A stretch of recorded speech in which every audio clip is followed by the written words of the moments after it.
Teman-teman sekalian, kalau kita perhatikan ayat 9, itu berbicara tentang rahasia kenapa orang Ansor itu jadi kaum yang sangat-sangat baik akhlaknya. Kaum yang sangat-sangat banyak berjasa bagi kaum muhajirin. Apa sih rahasia baiknya akhlak orang-orang Ansor? Apa sih rahasia orang Ansor itu sampai berani mendahulukan segalanya untuk muhajirin dan mengorbankan diri dan anak-anaknya? Itu luar biasa. Mereka rela mengorbankan yang kita bahas kemarin ya. Rela mengorbankan dirinya, keluarganya, anak-anaknya, hartanya, semuanya buat muhajirin. Kok bisa ada teman yang sebaik itu? Kok bisa ada saudara yang gak punya hubungan darah, tetapi bisa lebih baik daripada saudara yang punya hubungan darah gitu. Ternyata rahasianya itu adalah hatinya. Hati orang Ansor itu hati manusia yang paling baik yang pernah dikisahkan Al-Quran dan dikisahkan hadis. Itu hatinya orang Ansor. Bahkan ketika Nabi bilang tentang laki-laki yang masuk surga itu kan, pas Nabi lagi duduk di Masjid Nabawi bareng sahabat, terus Nabi bilang sebentar lagi akan datang ahli surga. Itu luar biasa ya. Nabi sampai bilang sebentar lagi akan datang ahli surga. Tunggu aja gitu. Dan ternyata setelah ditunggu, laki-laki yang pertama datang adalah seorang laki-laki Ansor yang gak disebutkan namanya, artinya gak terkenal. Bukan orang, bukan ulama, bukan mujahid, biasa aja. Dia datang, sholat, kemudian pergi. Kata Nabi, itu ahli surga. Coba, ahli surga ketemu langsung di bumi gitu. Dan kalau dibilang ahli surga, nggak mungkin dia masuk neraka. Udah jamin surga tuh. Besok, kali yang kedua, Nabi bilang lagi, tunggu ya, bentar lagi akan masuk, dia itu ahli surga. Kirain orangnya beda, ternyata yang datang orang yang sama. Datang lagi diam-diam, sholat doang, biasa gitu. Kata Nabi, dia itu ahli surga. Sampai 3 kali, akhirnya Abdullah bin Amr bin As, kalau nggak salah, pengen berguru kan? Ternyata pas sudah berguru, apa kesimpulannya? Rahasia dia disebut ahli surga sama Rasul. Kalau banyak khatib mungkin mengatakan dia itu memaafkan. Kalau saya baca hadisnya tuh, nggak tahu kalau ada riwayat hadis yang lain, yang saya baca hadisnya, dia bilang, saya itu nggak pernah menaruh perasaan atau keinginan apapun atau rasa dengki terhadap orang lain. Jadi hatinya tuh bersih, nggak ada rasa dengki. Jadi kalau ada orang dapat nikmat, dia juga ikut bersyukur gitu. Coba bayangin kita, kalau ada teman kita bilang, misalnya dia baru dapat pekerjaan gitu, kita bahagia bukan cuma basa-basi ya. Kadang-kadang ada orang yang pura-pura bahagia basa-basi biar dia makin akrab daripada nggak enak. Oh iya ya, alhamdulillah biasa aja gitu. Tapi kita tuh, alhamdulillahnya tuh kayak kita yang dapat kerjaan. Ada teman kita yang, alhamdulillah saya baru selesai khidbah dan diterima loh, ceweknya cantik gitu. Kita bahagianya tuh walaupun kita jomblo gitu ya. Kita tuh bahagia tuh kayak baru dapat, jangan kayak di yang di Instagram Dapmes gitu yang ada maaf kucing bercinta terus dia saya mah jomblo gitu kan ya, jadi merasa cemburu sama kucing aja cemburu, apalagi sama teman, berarti dia hatinya nggak bersih, nggak baik. Kalau orang Ansor tuh ada orang muhajir yang dapat nikmat, alhamdulillah dia bahagianya tuh di dia gitu. Kalau yang dapat nikmat orang lain, kayak ibu ke anak, anaknya sukses, yang bahagia siapa? Bukan cuma anak itu kan, ibunya bahagia tuh kayak seolah-olah ibu tuh yang sukses gitu. Ini namanya hatinya tuh baik banget. Orang Ansor tuh terkenal hatinya sangat baik. Kalau selain Ansor yang disebutkan dalam hadis yang hatinya sangat baik atau lembut tuh siapa? Orang Yaman.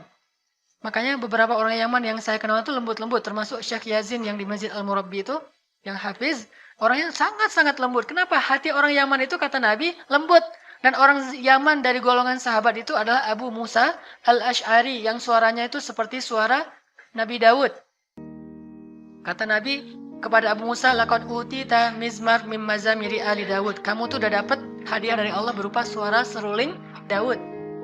Terus kalau kita pengen dengar bacaan Jibril kayak siapa? Kata Nabi, kalau kalian pengen mendengar Jibril baca Al-Qur'annya tuh kayak gimana? Dengarlah Abdullah ibnu Mas'ud. Abdullah ibnu Mas'ud kalau baca Quran itu Jibril banget. Bayangin ada manusia kalau baca Quran kayak malaikat. Kayak Jibril bukan malaikat biasa ya. Jibril pemimpinnya malaikat. Untuk agak ininya kita nggak ada rekaman. Jadi kita bisa dengar, oh gini ya Jibril baca Quran. Cuma ada tuh riwayat Ibnu Mas'ud dalam qiraah Al-Quran atau dalam masalah tajwid. Oke, intinya hatinya tuh, hati orang Ansar tuh baik banget. Makanya mereka bisa mendahulukan orang muhajirin, baik banget sama muhajirin, rela untuk ngelakuin apa juga buat muhajirin, berkorban buat muhajirin, karena hatinya tuh baik. Nah disebutkanlah itu di dalam surat ini ayat 9. 3 kali Allah menyebutkan tentang hati di ayat ini. Coba tebak yang mana 3 kali? Di ayat 9 aja. 3 kali Allah ngebicarain hati. Yang mana? Yang pertama kalimat yuhibbuna man hajar ilaihim. Orang Ansor itu emang udah cinta sama orang Muhajirin. Cinta itu di dalam hati. Nggak bisa kan cinta dipaksain? Kamu harus cinta sama saya. Kalau nggak nih saya ini nih. Nggak bisa kan?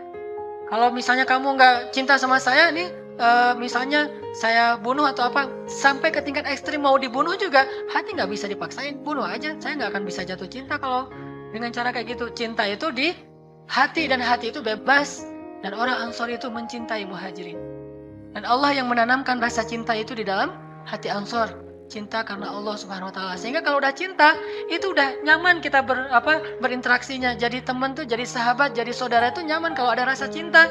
Dan cinta itu minta ke Allah, ya Allah jadikan saya cinta kepada orang soleh. Ya Allah jadikan saya cinta kepada orang-orang yang cinta kepadamu. Berikanlah cinta mereka juga untuk saya sebagaimana mereka mencintai Engkau ya Allah gitu. Artinya cinta itu diminta sama Allah, ya Allah berikan. Kalau udah dapat cinta itu enak banget. Diam-diam, kayak misalnya tadi sore itu saya habis sholat asar di sini, terus ngeliat teman-teman yang lagi soft pertama gitu.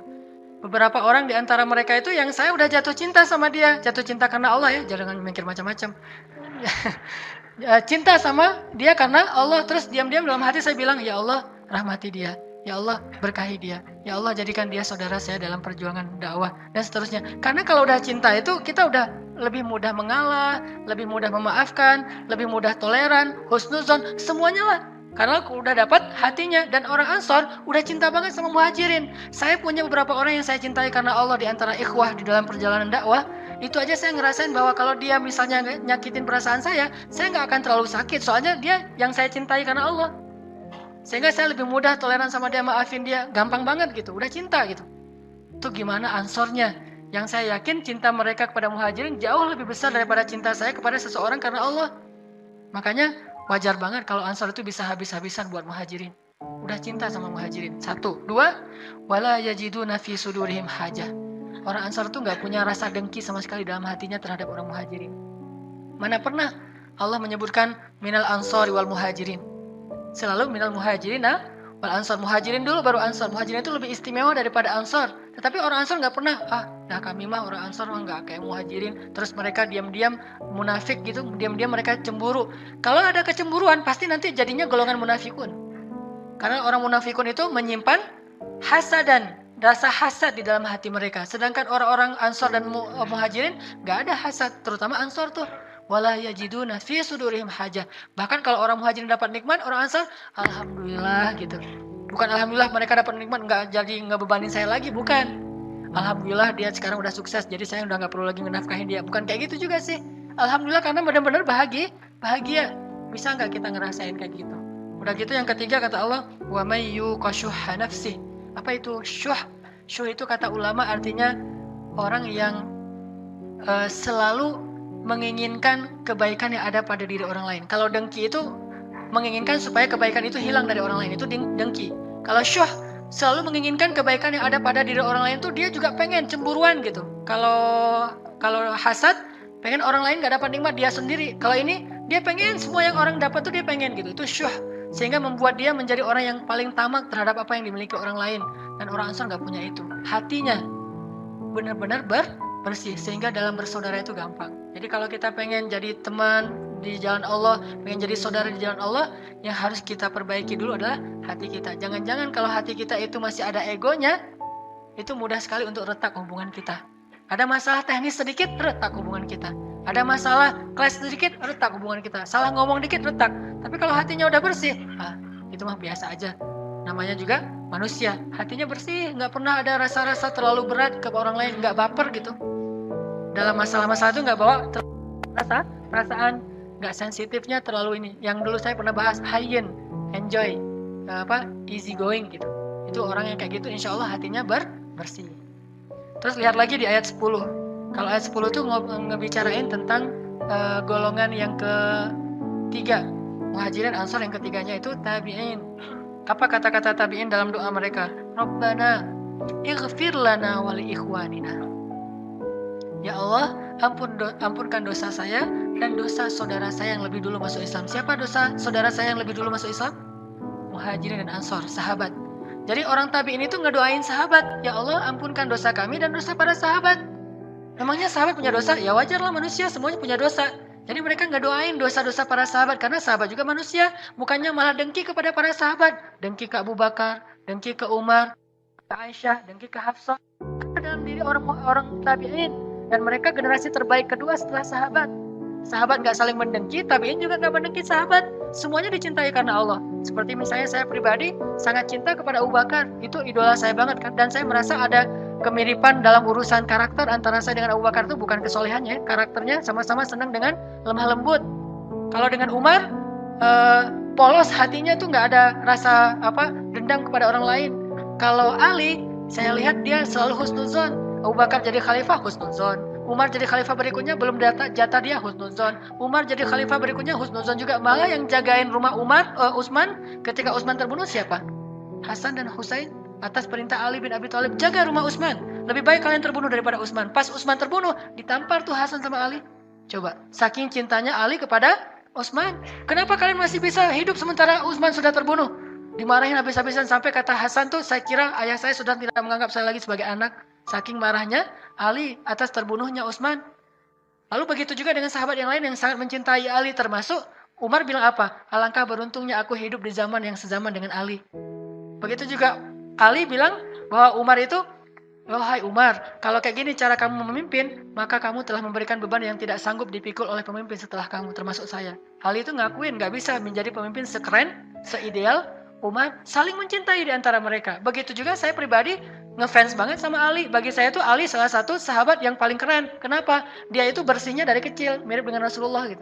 Kalau sahabat yang lain kan hijrah ya, mereka pernah masa-masa jahiliyah. Kalau Ali itu nggak ada masa jahiliyahnya. Abu Bakar aja ada masa 40 tahun yang dalam keadaan belum dapat hidayah, walaupun nggak pernah syirik juga sih. Abu Bakar nggak pernah berzina, nggak pernah khamar, nggak pernah syirik. Sahabat yang bersih juga, cuma nggak sebersih Ali. Ali itu dari sejak kecil, bayangkan saking bersihnya itu nggak pernah ngelihat aurat sama sekali. Jangankan aurat orang lain, aurat diri sendiri aja nggak pernah ngelihat. Coba gimana tuh? Sehingga pas lagi perang ada musuh yang tersingkap auratnya. Auratnya apa? Cuma paha doang tuh tersingkap. Ali langsung sek. Coba kita, kalau Ali langsung memalingkan, itu laki-laki tuh, gimana perempuan nggak pernah ngelihat yang gitu-gitu. Saking sucinya Ali, benar-benar terjaga karamallahu wajah. Sehingga saya ngefans banget sama Ali walaupun belum bisa seperti Ali. Masih banyak kotornya lah. Tetapi tetap aja ke para sahabat tuh harus cinta. Sampai Nabi bilang, hati-hati kalian dengan sahabatku. Siapa yang membencinya membenciku, siapa yang mencelanya menyakitinya menyakiti Rasulullah SAW. Nah, tabi'in bilang gini, Rabbana ighfir lana wa li ikhwanina. Ya Allah ampunkan saya dan dosa saudara-saudara saya di antara para sahabat. Bagaimana kita sesama muslim? Apakah kita gara-gara beda mazhab lalu nggak mau saling mendoakan? Gara-gara beda kelompok dakwah terus nggak mau saling mendoakan? Doain aja. Misalnya kita di Masjid Al-Latif, dakwah dengan cara kita anak-anak muda, misalnya kita doain teman-teman di masjid yang di Antapani, yang jamaah tabligh misalnya, ya Allah ramaikan juga dakwahnya teman-teman di masjid Antapani yang jamaah tabligh. Ya Allah ramaikan juga dan sukseskan juga dakwah saudara-saudara kita di Masjid Cipaganti dengan salafinya, di Masjid Al-Fajar dengan Pak Atian Anasnya, masjid yang lain juga banyak sekali gerakan-gerakan dakwah, saling ngedoain gitu. Kenapa? Karena saya mencintai mereka semua karena Allah. Kalau udah kayak gitu nyaman. Tapi kalau adanya dengki, ada persaingan dakwah yang bukan karena fastabiqul khairat, tapi karena hasad, itu kita nggak nyaman ngelihat masjid yang lain ramai. Itu mah cuma ramai sebentar juga segala macam. Dijelek-jelekin aja tuh. Ini menunjukkan bahwa kita masih ada hasad di dalam diri kita, atau ghillan, rasa tidak senang kepada saudara sesama muslim. Makanya doanya, wala taj'al fi qulubina ghillan lilladzina amanu. Ya Allah, jangan jadikan di hati kami itu ada ghillan, rasa tidak nyaman, tidak suka kepada orang-orang yang beriman. Kita harus mencintai mereka karena Allah. Ternyata hati lagi mulainya. Termasuk kalau kita pengen benar-benar bisa ninggalin dosa, berawal dari hati juga. Kalau kita bisa benar-benar benci dengan dosa itu, kita dengan mudah akan bisa meninggalkan dosa itu. Contoh, ada seorang sahabat datang ke Nabi bilang, Muhammad, saya mau masuk Islam tapi dengan syarat saya masih boleh berzina. Kata Nabi, boleh masuk Islam aja gitu. Berzina? Iya. Syahadat. Setelah syahadat, Nabi bujuk pelan-pelan. Kata Nabi, coba kamu bayangin, gimana perasaan kamu kalau ada yang berzina dengan ibumu? Marah kan dia? Marah. Terus gimana kalau ada yang berzina dengan istrimu? Lebih marah lagi. Terus gimana kalau ada yang menzinahi adik perempuanmu, anak perempuanmu? Marah banget gitu, benci banget dengan laki-laki itu. Terus Nabi bilang, begitulah perasaan laki-laki yang ibunya kamu zinahi, istrinya kamu zinahi, adik perempuannya kamu zinahi, putrinya kamu zinahi. Dia akan marah sekali, sakit hati banget sama kamu. Ya Rasulullah, kata dia, dulu zina itu adalah perbuatan yang paling saya sukai. Sekarang zina itu perbuatan yang paling saya benci. Saya benci banget orang zina. Akhirnya dia didoakan sama Nabi, ya Allah, lapangkanlah hatinya dan bersihkanlah kemaluannya, sehingga sejak saat itu dia nggak pernah berzina lagi. Mulai dari benci, kita harus belajar membenci perbuatan buruk kita, dosa-dosa kita, maksiat kita, benci dengan itu semuanya sampai kita malu kalau misalnya mengungkit-ungkit masa itu. Umar itu kalau diungkit-ungkit tentang masa jahiliyahnya, pernah bunuh orang, pernah nyakitin orang, pernah minum khamar, bukan pernah minum khamar sih, senang minum khamar gitu kan, itu Umar malu banget dan nangis gitu, bukan nangis lebay, memang nangis beneran, dan bukan saya mah dosa apa sih yang nggak pernah saya lakuin, bangga dengan dosa-dosanya, minum ganja gitu-gitu kan ya. Misalnya bangga dengan dosa-dosa, berarti dia belum benar-benar benci dengan dosa itu. Kecuali kan kita nggak tahu niat orang ya, kita husnuzon aja, kecuali niatnya emang benar-benar pengen sharing, memotivasi. Ini untuk diri kita masing-masing. Kalau itu masih jadi kebanggaan dalam diri kita, itu belum taubat. Dan kita nggak bisa ninggalin dosa itu. Sama kayak kita belum benci dengan masa lalu, dulu pernah macam-macam di kelas gitu sama teman gitu kan. Kita ngelihat foto dia, ini mantan saya, ngelihat lama, nggak dihapus-hapus fotonya, disimpan. Dan sampai istri kita juga nggak tahu di mana kita nyimpennya gitu, saking rahasianya. Atau ditaruh di sosial media, entar dibuka-buka lagi, atau baper gitu, misalnya terlalu kepo, nyari-nyari gitu. Di mana sih nyari namanya? Ini bukan pengalaman ya, nyari gitu. Nyari di Instagram gitu, namanya siapa, nama panggilannya, pas dicari di search, oh nggak ada, nama aslinya nggak ada, lokasinya nggak ada juga, cari terus sampai dapat, pas dapat dilihat-lihat, oh dia sekarang lagi gini. Belum benci dengan masa lalu kita, dulu pernah salah sama dia, pernah berbuat sesuatu yang nggak boleh dalam agama kita, masih nyari-nyari, berarti kita belum benci, bukan benci dia ya, benci dengan perbuatan kita dulu. Nah ini kalau kayak gini nih belum bisa meninggalkan dosanya. Mulai dulu dari kata Nabi, engkau membenci dosa seperti engkau membenci dilemparkan ke dalam api neraka, kayak gitu. Terus contoh yang masalah hati yang lain, dalam baca Al-Quran misalnya. Dalam baca Quran tuh kata Allah, wa idza dzukirallahu wajilat qulubuhum, innamal mu'minuna idza dzukirallahu wajilat qulubuhum wa idza tuliyat 'alaihim ayatuhu zadatuhum imana. Orang mukmin itu kalau disebut nama Allah hatinya gemetar, lalu kalau dibacakan Al-Quran hatinya menjadi bertambah imannya. Ternyata dilihat juga dari hati.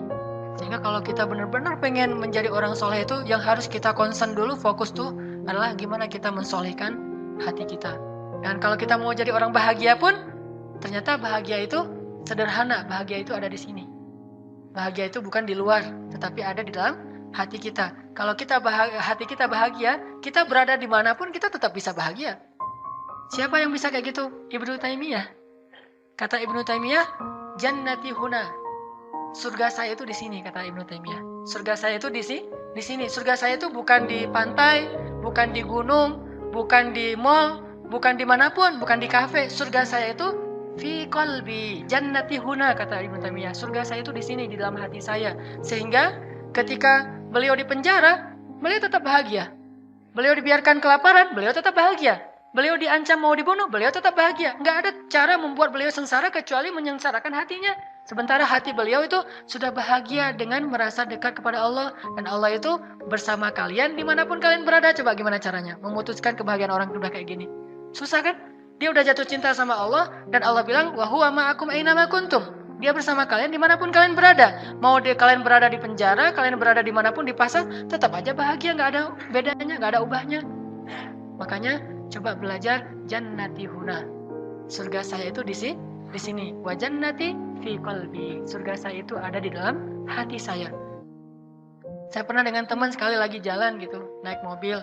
Kalau nggak salah waktu itu ke Cianjur, dia nyetir. Pas dalam mobil dia bilang, Ustadz bacain Quran dong, saya pengen dengar. Saya baca nih. Tabarakalladzi biyadihil mulk wa huwa ala kulli syai'in qadir. Baru baca 2-3 ayat, dia udah nangis sambil nyetir. Berarti hatinya lembut banget. Saya yang baca aja belum nangis, dia yang dengar nangis.